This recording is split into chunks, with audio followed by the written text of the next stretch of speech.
Okay, well, I'm Rachel Barber, and I'm with the Auglaize County Historical Society, and Michael Zwez is helping us today with the technology.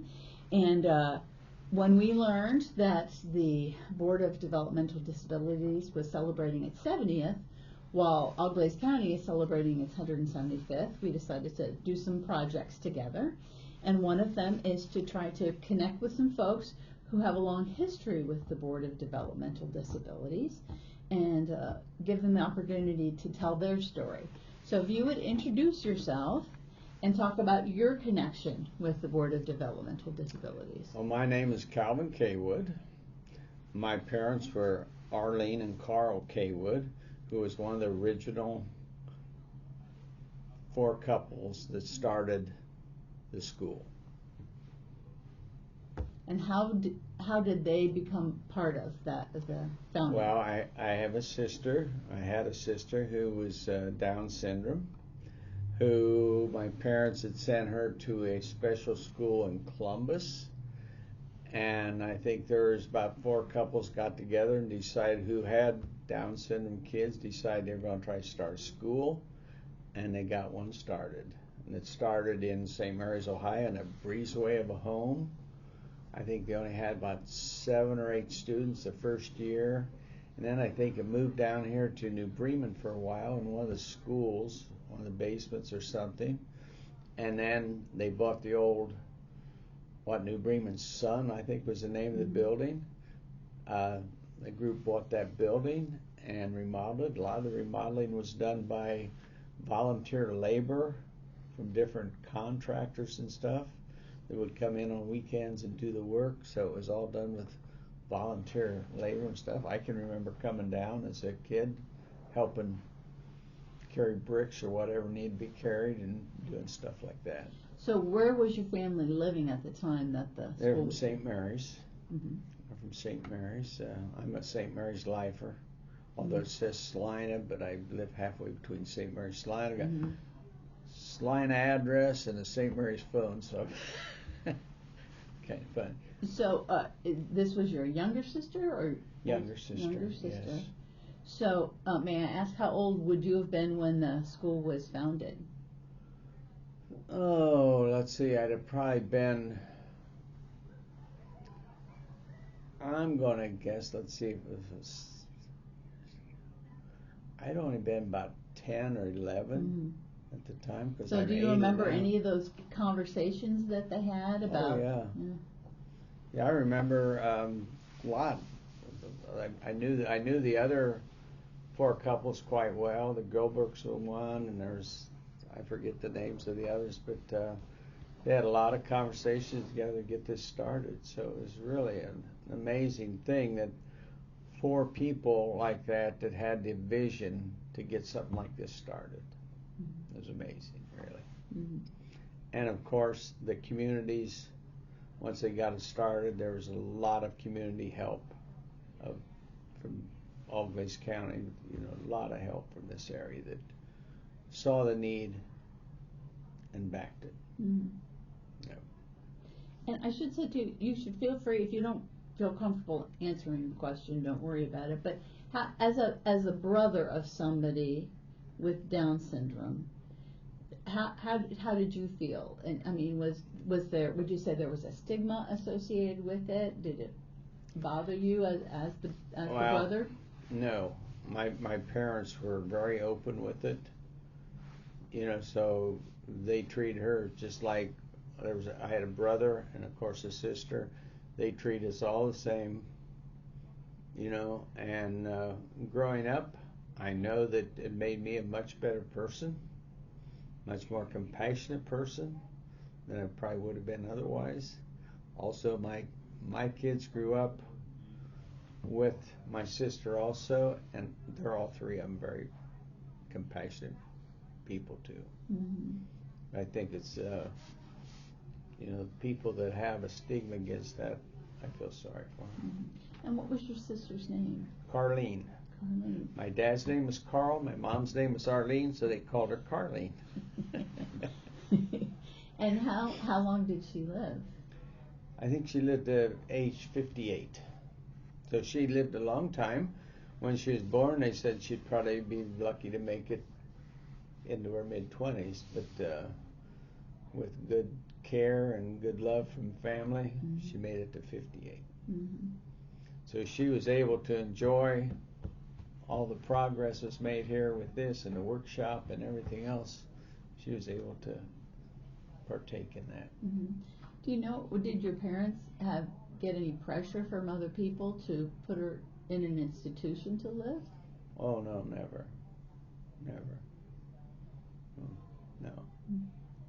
No, they were good people. Well, I'm saying, but from the outside, people pressure them. No pressure there at all, because Carlene was, I would say, was a fairly high functioning Downs person. I mean, she could actually pick up a paper and do some reading in it, and if she read my high school yearbook and see somebody's name, she could read it. If they came to visit, she could call them by name. She could remember names better than I could. Like, you go to a family reunion, she'd know everybody by name. I'd have trouble remembering. But so, one of the things that I've always said is God gives us different talents, and one of her talents was remembering people and names. How else would you describe her to folks? How else would you describe her to people? As a very friendly, loving girl. Very much so. So when she became an adult, did she still live at home? Oh, yes.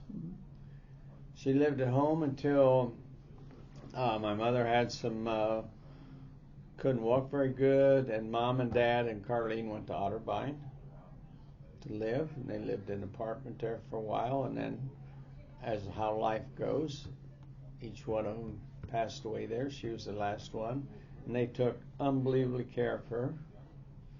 They called her their little girl, because many of the Downs kids are small and more like little girls, and they took great care of her. Took a lot of pressure off of me too.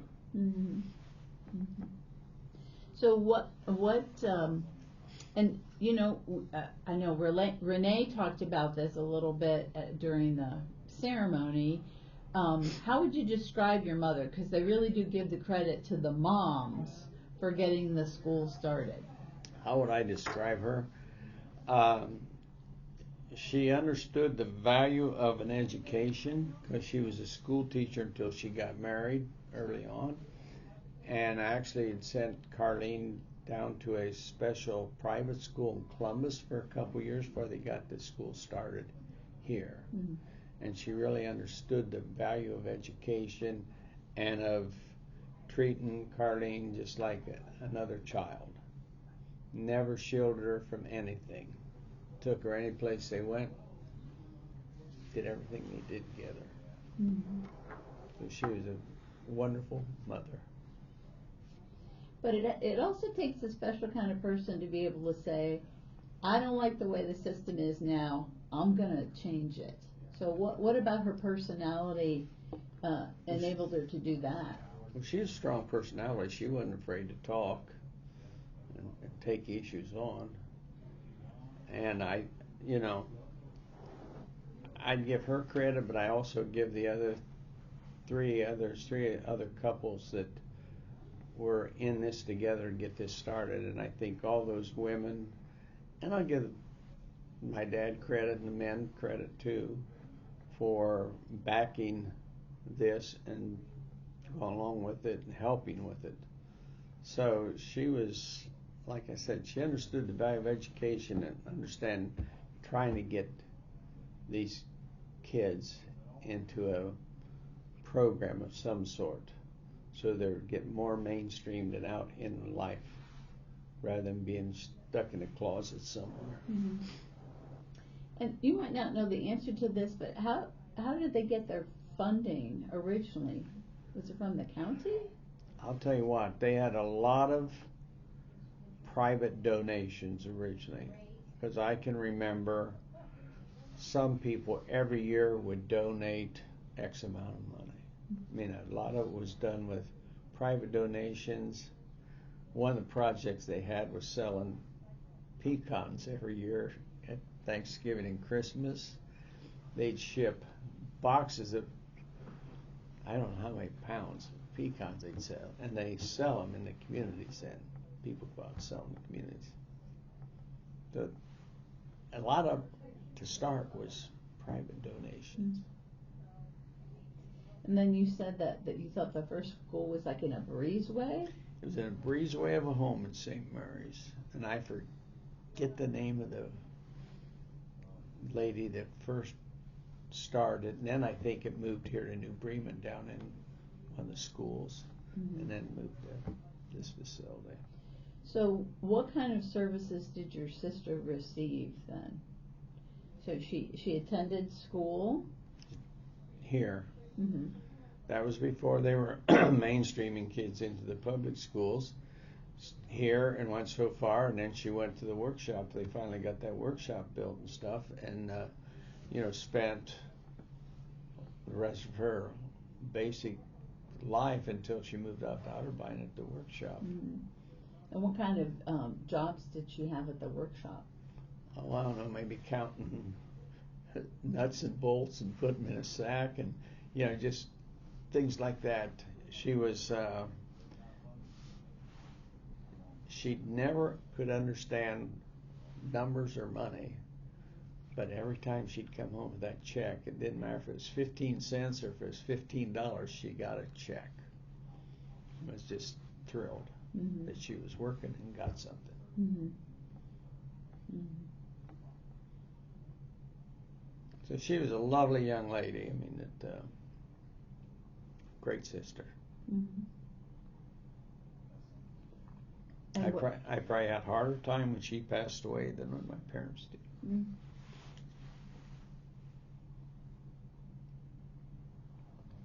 How often were you able to visit her at Otterbein?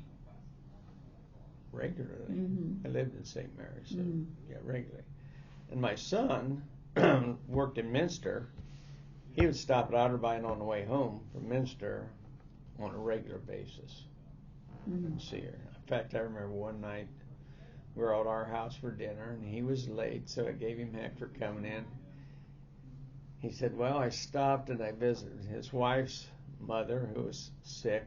Stopped in Minster to see her, and I stopped at Otterbein to see Carlene. That's why I'm late.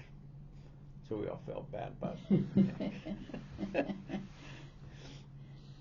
So, how would you explain what the Board of Developmental Disabilities means to the people of Auglaize County? Because there's probably a lot of people who don't really have contact with it, don't even know what the services are specifically.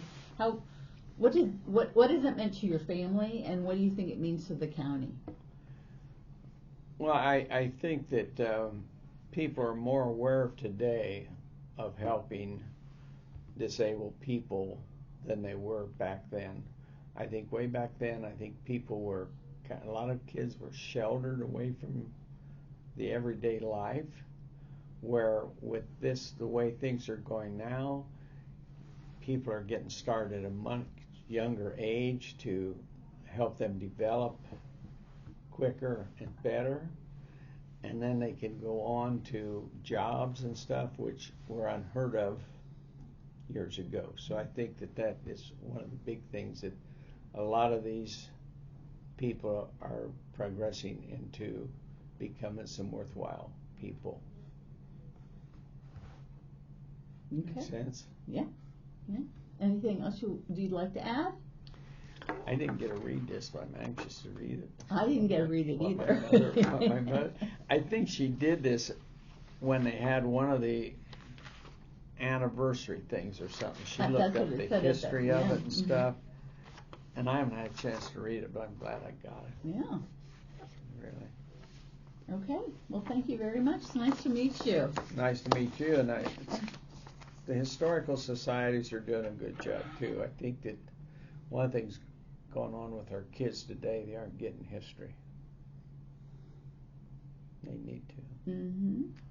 I think it helps you, face the world and know that these problems that we have, they're not new problems. No. And that we've had people who've overcome similar things in the past, so. Well, if that's it, That's good. Yeah. Thank you. All right. Thank you so much, Mr. I Caywood. hope that gave you some ideas. You did. Thank you.